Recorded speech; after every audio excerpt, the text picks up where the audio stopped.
इस क्वेश्चन में क्या कह रहा है, ethyl amine is soluble in water, reason पूछ रहा है, ध्यान रखना, whereas aniline is insoluble in water. देखो देखो सिर्फ इसलिए इथाइल अमीन हमारे पास है, देखो बहुत बेसिक और बहुत शॉर्ट रीजन अगर लेना है तो CH3 CH2 NH2 ये है हमारा ऑर्गेनिक कंपाउंड वाटर में इनसॉल्युबल होते हैं, लेकिन ऑर्गेनिक की अगर छोटी चेन है तो वाटर में सॉल्युबल हो जाता है ड्यू टू हाइड्रोजन बॉन्डिंग, ठीक है।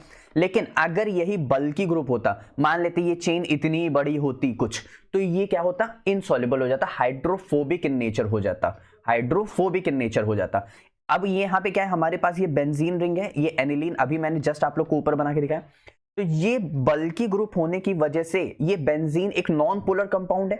अब ये नॉन पोलर, ये बेंजीन बल्की ग्रुप होने की वजह से, हाइड्रोफोबिक होने की वजह से ये वाटर में इनसॉल्युबल हो जाता है। तो सभी को यहां तक अच्छे से समझ आ गया, क्यों हो रहा है, क्योंकि यहाँ पे हाइड्रोजन बॉन्डिंग हो रही है। अच्छा, हाइड्रोजन बॉन्डिंग नाइट्रोजन का जो अमीन का H है और ऑक्सीजन का वाटर है, तो यहाँ पे जो बॉन्डिंग हो रही है इसको हम लोग बोलेंगे हाइड्रोजन बॉन्डिंग, ठीक है। अगर ये भी ग्रुप बल्कि होता तो ये भी सॉल्युबल नहीं होता। तो कैसे, हम लोग देख लेते हैं रीजन कि CH3 CH2 NH2 जो है ये एक स्मॉल एलिफैटिक एक चेन फॉर्म में, एरोमेटिक रिंग फॉर्म में, and it can form hydrogen bond with water molecule because its smaller size and its presence of an NH2 group, this allowed to dissolve readily in water, ठीक है। इतनी बात clear.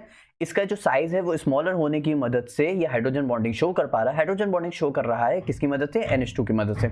अब यहाँ पे हम लोग बात करते हैं एनिलीन। एनिलीन क्या है, यहाँ पे एनिलीन हमारे पास एक एरोमेटिक कंपाउंड है। क्या है, एक एरोमेटिक कंपाउंड है जो कि एक large non polar benzene ring है, ठीक है। ये रिड्यूस करेगा ability to form hydrogen bond with water. जाहिर सी बात है भाई, इतना बड़ा बल्की ग्रुप है वो हाइड्रोजन बॉन्डिंग करने नहीं दे, क्योंकि इतने बड़े बल्की ग्रुप है वो अटैक ही नहीं करने देंगे वाटर को, ठीक है। और ये हाइड्रोफोबिक नेचर की तरह शो करेगा benzene ring, dominates making aniline less soluble as compared to the ethyl amine, clear.